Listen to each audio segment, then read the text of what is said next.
Welcome to USA Global TV and Radio, where our mission is to provide education, entertainment, hope, and inspiration.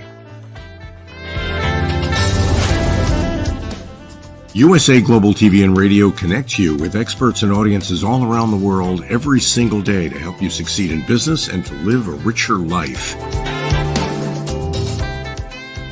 Visit us at usaglobaltv.com to learn about career and life-changing training and mentoring programs like the Listening Mentor.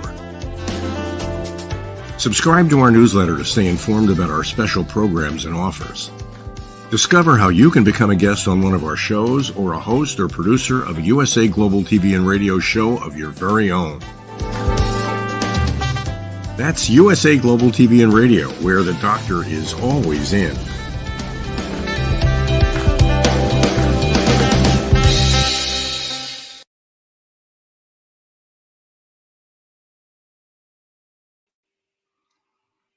Hello, welcome, and good morning to the Compassion Project, where we examine institutionalized trauma and find ways to explore how we can ignite a compassion evolution.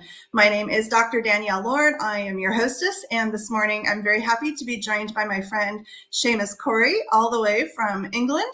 So you get to listen to Seamus's wonderful Irish accent all morning this morning as we have our conversations. So very happy to introduce you to Seamus, and he is the Chief Wellbeing Officer.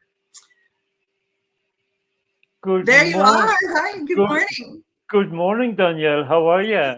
I am doing well, thank you. And I was thinking as I said that, I don't think anyone in the history of the world has ever said, I can't wait to hear someone's American accent. I love your American accent. I love your American accent. Just keep talking to me. I absolutely love it. I absolutely love it.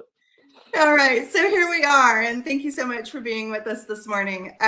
So I don't like to read a bio. I think it's a little bit impersonal. So what I like to do is hear from you, your heart, and what brought you to this space of working in compassion, and particularly being the Chief Wellbeing Officer.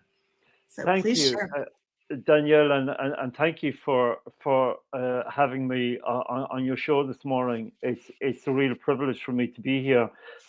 I don't think the show is long enough to give you my full-blown history and background. I think we would need many shows for that. But to give you a kind of summative view of what has brought me to the work that I'm doing, particularly around the areas of well-being, mental health, and compassion. I suppose I grew up in the Republic of Ireland. I grew as part of a strong Irish Catholic family. At 3 months old, I was chosen to become a Roman Catholic priest as the family's representative, as it were. At 16, I went off to become a Roman Catholic priest, so I went off to Catholic seminary. Was subjected to 7 years of horrific institutional trauma and abuse there. Came out, after 7 years, was ordained a priest. Spent 15 months in ministry, working in local community, and then suddenly woke up one morning. I didn't want to do it anymore. Didn't know what was going on with me. Felt as if I was going through a real profound mental health crisis, and I think I was. It was a mental health episode. I got some support, got some help for that. Got some counselling initially, counselling in inverted commas, from the Roman Catholic Church. That turned out to be, really horrific debriefing sessions that took place over a period of time. It was eventually discovered that I didn't have the personality type for priesthood, and that I should resign, which I duly did.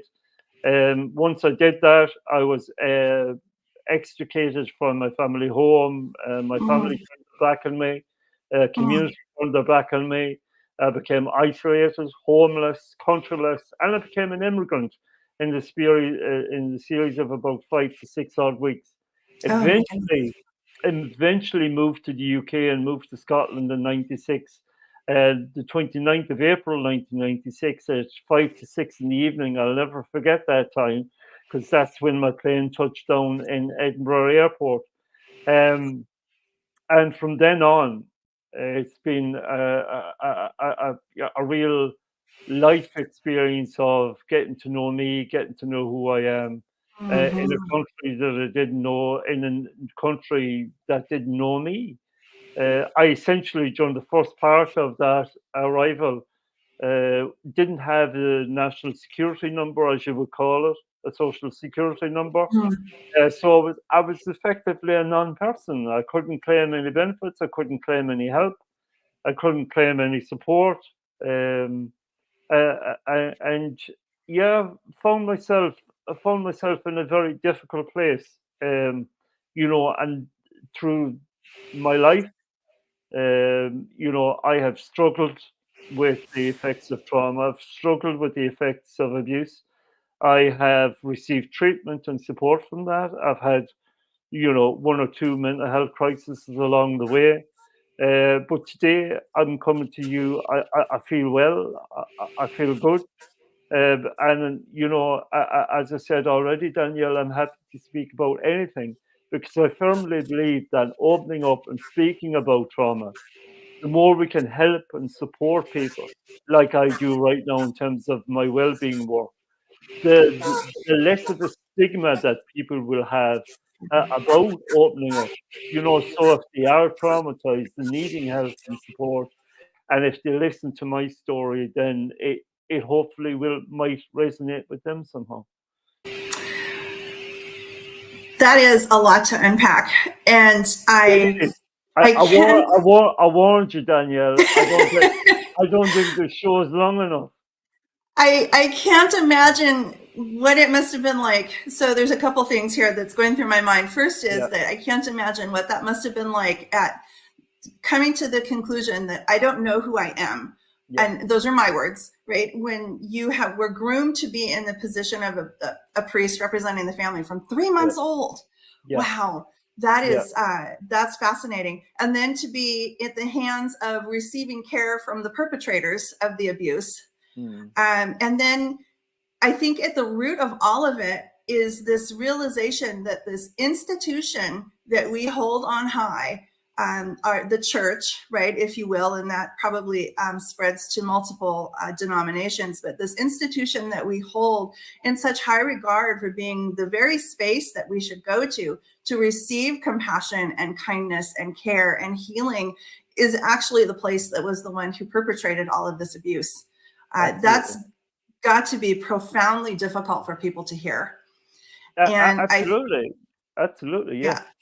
Yes, it is. And the Ireland that I came out of in the 60s and 70s was still very strongly Catholic.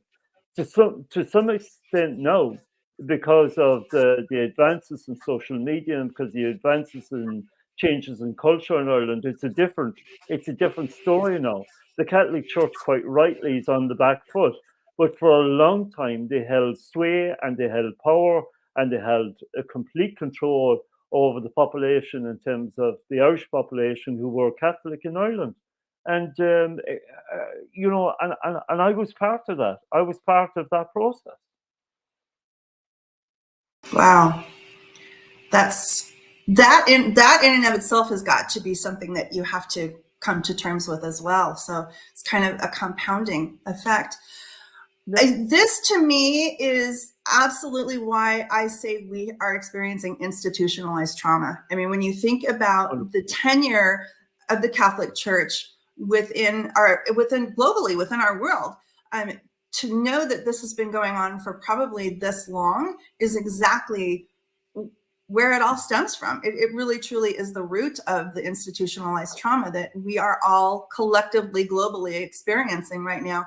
Yeah. So in terms of the work that you do now, so Chief Wellbeing Officer, and I love that title, I want to take it for myself. but how do you see, or do you see parallels? So when you go into an organization and work with an organization to help them create a better, more receptive space for people to come in and be human in the workspace, Do you see parallels now, having been through that experience in Absolutely. seminary? Yeah, so share a little bit about that. Absolutely. In terms of my experience working with organizations right now, I see two distinct different types of organization that I work with. I see, a very much a triangular approach organization where you've got the chief executive and you've got the leadership, team at the top, very much them versus us, which would very much, um, equate to my own experience where you had the top echelon, you had the professors at the top, where it'd be the seminary, you had the hierarchy at the top, and you were at the very low ebb. Then for me, coming in as part of the hierarchy, I then still found myself at the bottom because I kind of had to work up to some degree of respect.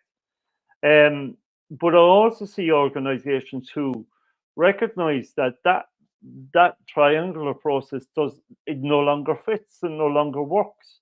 So it's pretty much about, they're not scared to ask the questions that require change. They're not scared to look at institutionalized trauma in the face and support people through that.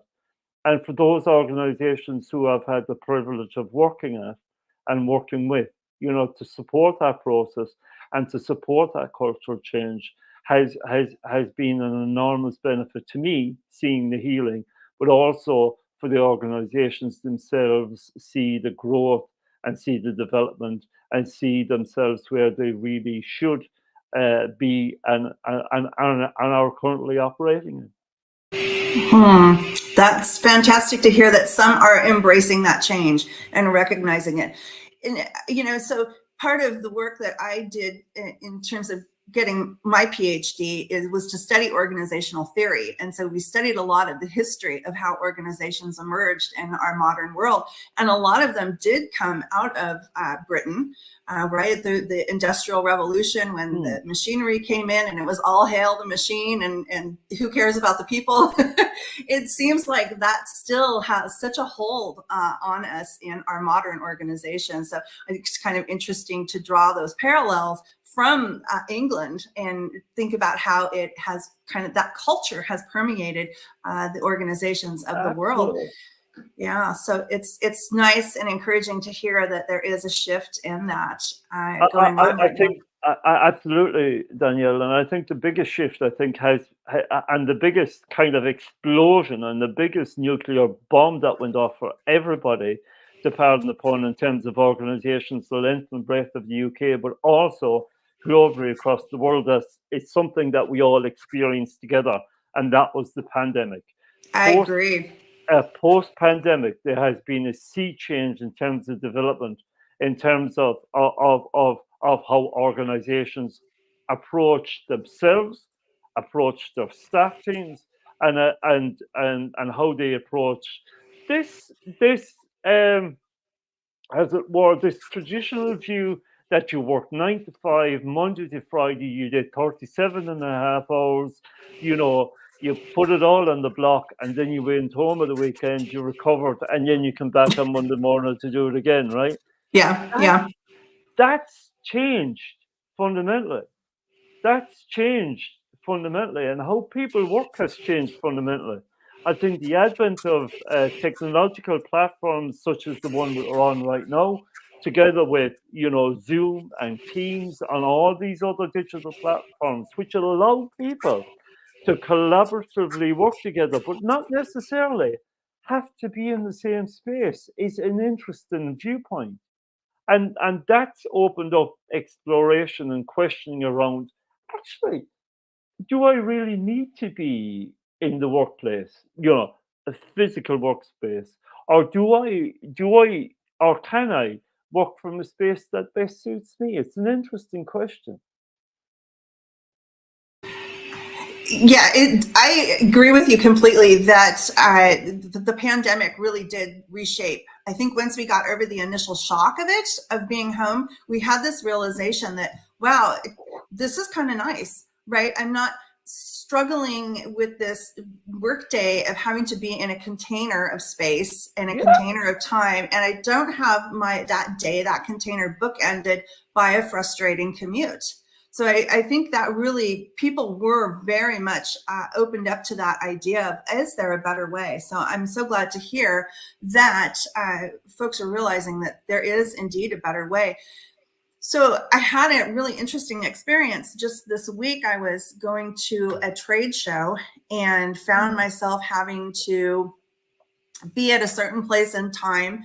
Meant I had to get up early, meant I had to be on the road in the dark and the rain with all of the other stressed out drivers, and going to a strange place and lugging all my stuff in. And I woke up the next morning and I thought, I feel completely beat up. And I wonder, are we all just kind of functioning in this kind of stress-induced state without really realizing it? How do you see that playing out from your work? I think the traumatic effects of what we've all experienced vis-a-vis the pandemic are still we're still working through those, Danielle. I don't think we're out the other side of that yet. And as people start to come out the other side of that, people are asking fundamental questions about how they work and the types of work that they do and where they work and the amount of time that they give to work. And I think there's bigger questions being asked about work-life balance and how that might work. I'd like to cite the work of Dr. Ellen Joan Ford, a wonderful colleague and friend of mine who in New Zealand at the moment is flying the flag globally, to really convince organizations that, the work-life balance that we so rigidly hold on to, has to incorporate some degree of flexibility whereby parents, for example, with young children have the opportunity maybe to work school hours. And this is our focus, having this ability to organizationally work around, rearing children, which was traditionally in the traditional workplace, the viewpoint of the woman in the household. Now that's changed. Occupations have changed organizationally, and now, for those parents who have young children, um, not to feel guilty about it or to approach it differently. Ellen Ford, quite rightly, is asking the question: can organizations fundamentally change their working practices to allow people, with parents with young children, work around that school schedule, work around that college schedule, to yes, get the best out of them productively, but also be able to be there for their family and not feel guilty about working all the hours that God gives. There's some really fascinating questions being asked at the moment, and I think we're entering into a phase of organization development that I think is going to fundamentally change the landscape over the next 3 to 5 years. I don't know what your take on is looking at it from a research point of view, but I think there are fundamental changes and fundamental questions being asked, which will lead to fundamental changes quicker than we imagine. I certainly hope so, because we are seeing, at least in the States, and I believe it's globally, that employee engagement is at the lowest it's ever been. Yeah. And I like to say to folks that we've been telling employees that your voice matters. Take the survey because your voice matters. And at the same time, for 30 years, we've done nothing with it.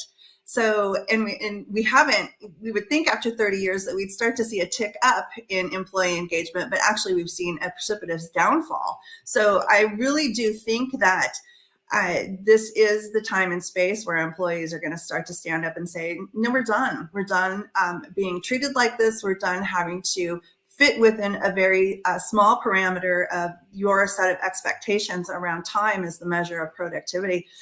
just a very human experience. We all have different circadian rhythms. I'll take my 9 hours of sleep, please. Yeah. And I work best in the morning. So why don't we allow, as we can, allow for people to function in that time or the time and space where they function the best. So Absolutely, I fully agree with you, and I'm going to mention, two letters right now that's going to send fear into many organizations, and that's been the development of AI and the speed of development of AI across organization development, and as an apprentice chat GPT, aficionado myself, I can see the power that brings. I can see the development that brings, but it's also really scary for people. And you've had some backdraft in terms of, you've seen it in Hollywood, you've seen it, amongst the actors guilds, seen it among the screenwriters who are really fearful about their jobs because they feel it's going to be taken over by AI. And I don't know if similarly, globally, and certainly in the UK, there is that persistent fear out there at the moment that AI is going to be one of these uncontrollable forces that are effectively is going to diminish the traditional workplace because there won't be a need for coders, there won't be a need for writers, there won't be a need for designers because ultimately AI is going to do it all, right? Is a little frightening when we are in this space of talking about compassion is how do we ensure then that we maintain this space and container of compassion and when we do turn over a lot of the work to AI. And I know that we recently had a port or dock, I think they were not the dock work, but the longshoremen here in some of our ports in the United States who were saying, you know what, we don't want AI coming in and taking over our jobs. And so, yeah, I think this is kind of the next bastion of conversations within organizations, certainly. But there is the key, Danielle. There's the key. A human to human contact Yeah, cannot ever replace AI. yeah, Right? yeah. Having conversations on a one-to-one with individuals, having that human connection with people can never fully replace your AI technology will never be able to fully replace that. And certainly what I'm passionate about and what my work is about as a well-being consultant working with organizations is to enable organizations begin, engage, and continue those conversations around what's the best for those organizations that I work with, but to ensure also that organizations are compassionate, that Mm. organizations do have a well-being focus, and they are focused on the people that really matter, and that's the staff who work for them, not just the productivity, not Mhm. just the bottom line, or not just not the next big badge, the next big performance indicator, but actually people have a, Yes.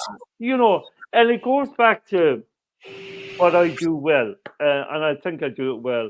Um, I think I think more so now. We live in an age of information overload. We live in Mm. an age of 365, days a year, 24 hours a day, 7 days a week, information coming at you from all circles, right? On any device imaginable. I don't know. I grew up in a time once, Danielle, where you only had two TV stations. Those TV stations went off at 11 o'clock at night. Silence.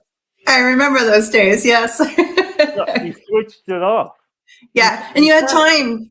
you had time to spend in your own head and time to Yeah, spend with others. Yeah, yeah. yeah, you had, and I think that's what's required. And I think if we're talking about compassion, if we're talking about what's really important and what we really should prioritize as a humanity, I think it's actually being more available for people, being more compassionate, and listening more to people. That way, I think you get more out of people. I agree completely.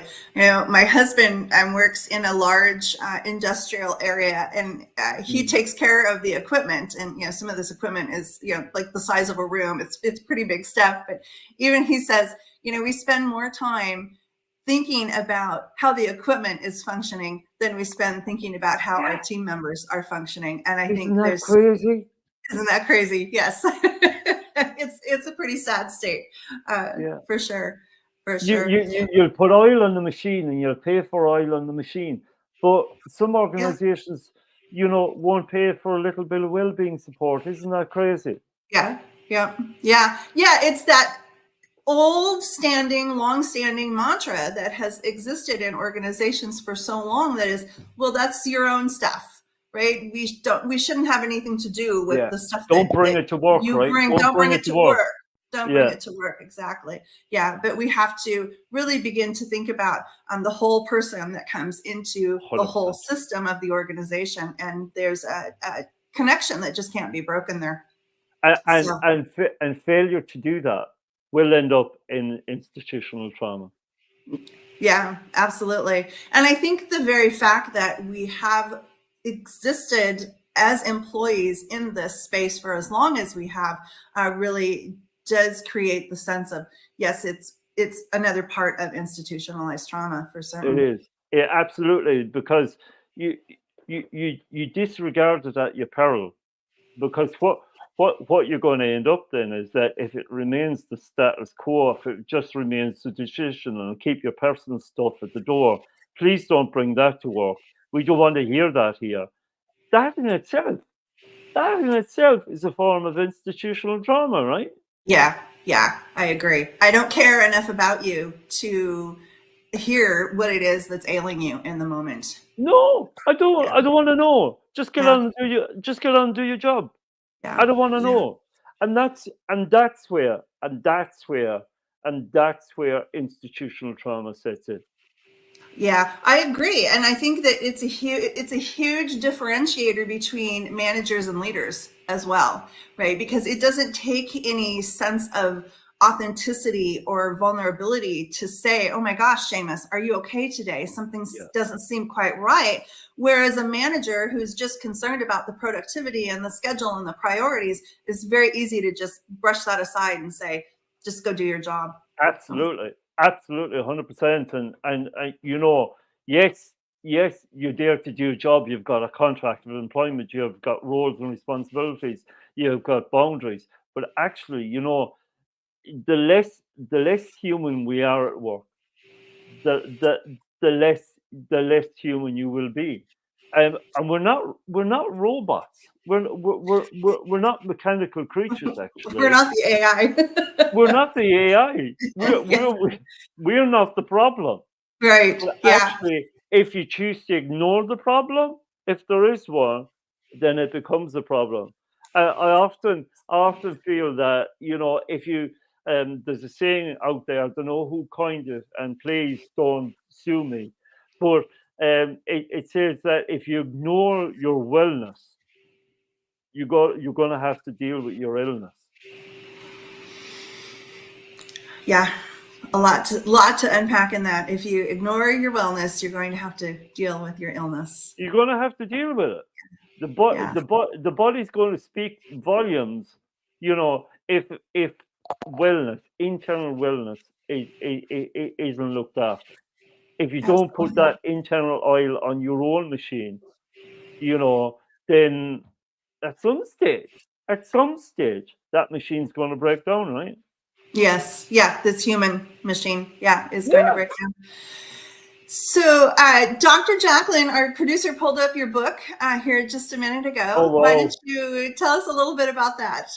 That was a unique, fascinating experience into the world of writing, and I joined with 12 other wonderful authors for a masterclass led by the amazing Lonnie Ray, who produced who basically and she argues the point quite well, actually, that you may not have the capacity to write a whole book, but you will have the capacity to write a chapter. And this issue Volume 11 coincides with Mental Health Awareness Month in the States and Suicide Awareness Month in the States, and the stories in that book, had been curated and developed and written by people who have been there, done that, and worn the T-shirt, who I had the honor of not only calling co-authors, but who were also within my own friendship group. And together we've produced, I think, an amazing work.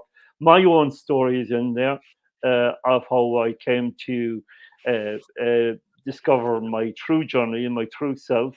The beginnings of it, it's not all there because I'm leaving that out from my own book, which hopefully will be published by Phenom Publishing in June or July of next year.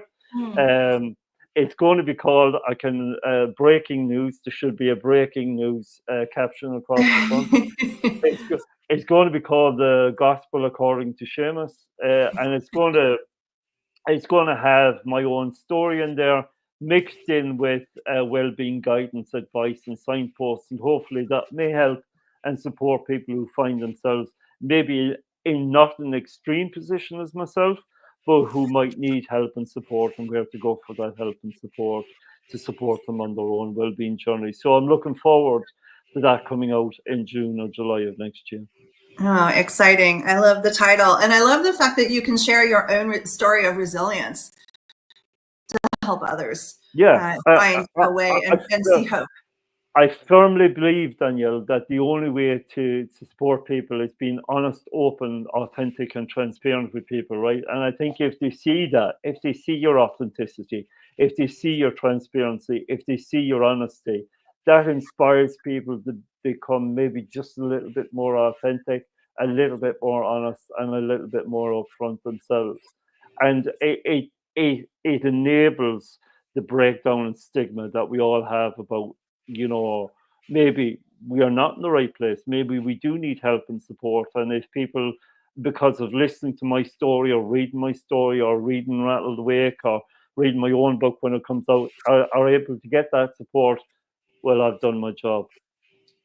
I love it. And I think that as we continue to see people open up about that and bring their own vulnerability into the workplace, I think that our own mirror neurons, right, will begin to adopt, accept, and mimic that behavior rather than that rigidity that we've seen for so many years, and that stoicism. Yeah, absolutely. I fully agree. But it takes courage, and it takes persistence, and it takes consistency. But it takes. I have said to some CEOs, and I've said to some leadership teams, if you're going to ask the question, you got to be prepared for the answers coming back. Absolutely. And don't be precious around what you hear. Some of it might be positive, some of it might be negative. But actually collaboratively working together to produce a cultural-based organization strategy based on wellness and well-being will be able to deliver the outcomes that you need and actually take you to where you need to be quicker than if you were to ignore it in the first place. I firmly believe that. So we only have a few minutes left. This conversation went way too fast. Where can folks find you, find your work? I know our producer, Dr. Jacqueline, has put your website up a couple of times. So tell us a little bit more about where folks can find you. Thank you, Dr. Jacqueline, for putting up my website. My website, www.seamuscory.co.uk. It gives you a little bit of background, knowledge, and understanding, as well as a little bit about my own story. It also has in there quite a number of resources and key themes, but also some really good books that I've read. I've also, Danielle, since we've last spoken, become a bit of a podcaster. So I've just wrapped series 1 of Wellbeing with Sheamus, which are stories about hope, joy, peace, understanding, journey, which gives you an opportunity to listen into other people's stories, not just me. You don't hear my voice all the time, but you hear real stories, real people who are really making a difference out there in the world. I'm following that up, and I've just going to be launching in the next couple of weeks my podcast series, series 2, which is all going to be focused on mental health matters. And again, it's going to focus on some real people, some real stories with real recovery insights behind it, and it's inspirational. It's inspirational for people. So Yes. if you want to get any of that podcast stuff, you'll be able to find it on my YouTube channel. Just check out Seamus Cory, PYP, or my Spotify channel, Wellbeing with Seamus. And it's there for people if they want to get at it. Obviously, I've got my book as well, Rattled Awake, Volume 11. Great title. So yeah, the mental health edition. So that's available on Amazon. But I'm also, hopefully creating a space on Amazon for my own book, which will come out next year. So watch the space for that one. Very good. So in our remaining few minutes here, final question. How do we break out of this cycle? Knowing through your story and your experience that this has been going on for a long, long time, how do we break out of it? Are we just naturally inclined to be awful to one another, awful to ourselves, or is there a chance for us to do something different? And what does that look like? I love that. I love that question, Danielle. And once upon a time, I used to cycle a bicycle, and due to an unfortunate accident, an unfortunate series of events, I no longer had that bicycle. But one of the things which also shattered my nose, by the way, so you can see the little, I should have a point that goes something like that, but it goes something like that. It's quite unique. But the one thing I noticed, you learn from that experience, is that if you're gonna just cycle the bike, you're just gonna cycle the bike, and you're just gonna keep going, right? But you've got to put something in the spoke in the wheel of the tire to stop the bicycle if you want to change. And it's the same with institutionalized approaches to traditional workplaces. If you're gonna do it, you got to firstly put that stick of asking that question into the spoke of the wheel of the tire of that bicycle, which is your organization, and ask, why do we need to do it that way? Is there another way to do it? Is there another way to connect with people? Is there another way to support people? And when you start asking questions like that, it's funny what happens in terms of the answers you might get back. Great advice. So ask those questions. Be curious. Ask questions. Be curious and be open. Absolutely. That's the key right there for all of our leaders. Well, it has been fantastic to catch up with you again. And we've got to have another conversation, because I think we could take a much deeper dive into our organizations and institutionalized trauma. And hopefully this kind of cemented the root of where we're at right now in our world, and we can take Seamus's great advice and put the spoke in the wheel so that we can all begin to spark that compassion evolution. So thank you so much to our producer, Dr. Jacqueline, and the team at USA Global TV and Radio. And please stay tuned and listen into what our sponsors are going to share at the end. And it was great to have you, all of our listeners, as well as Seamus. So until next month, we'll be talking to you then. Thank you.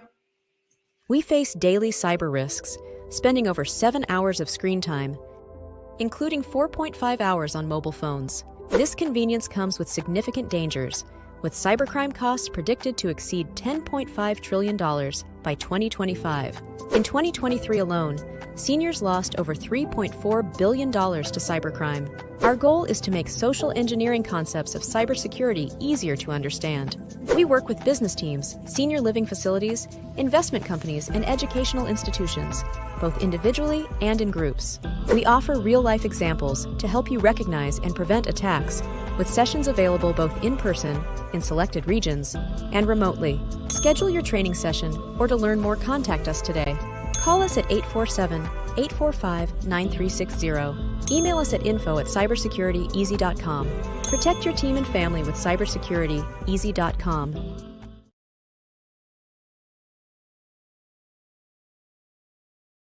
My name is Dr. Felix Kravitz, and I am the founder of CybersecurityEasy.com, LLC.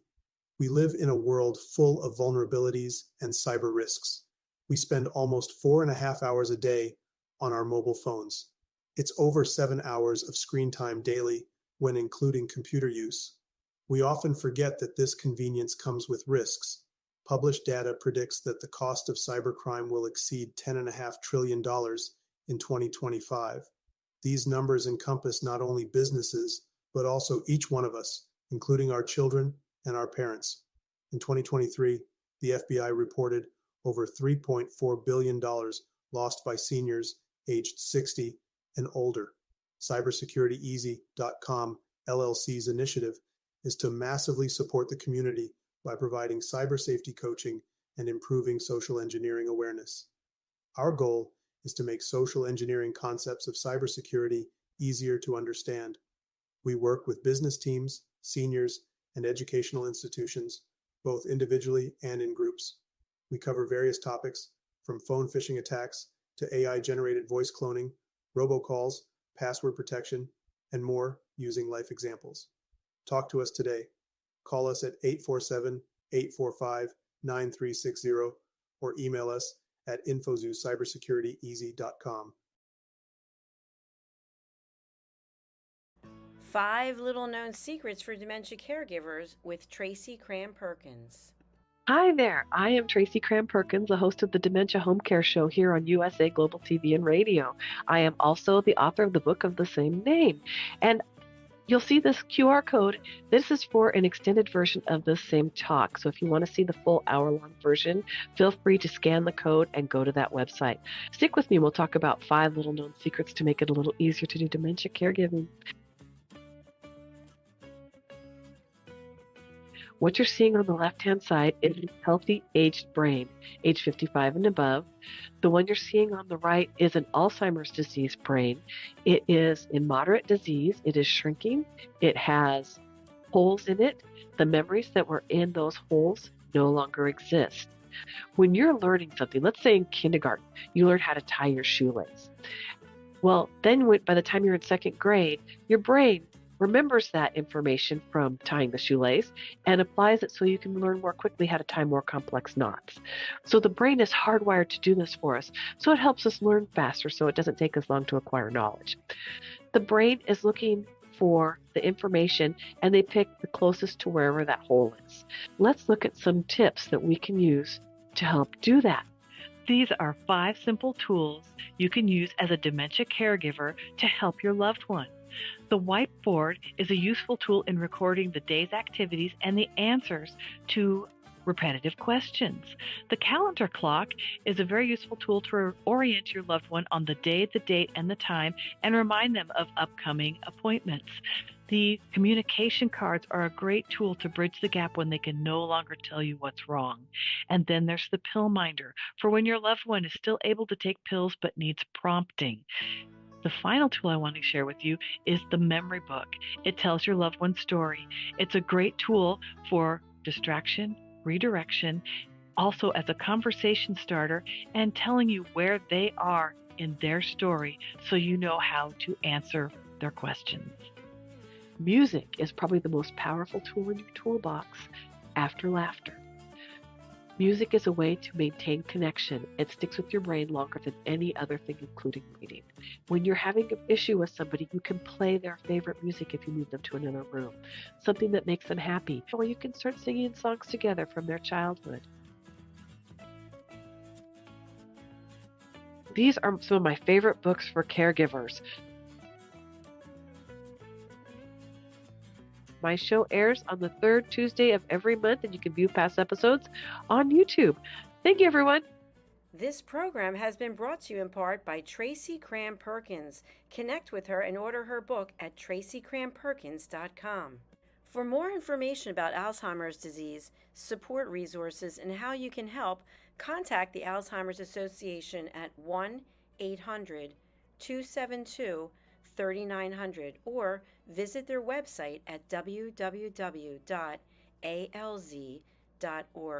They offer 24/7 helpline support and a wealth of information to assist you and your loved ones.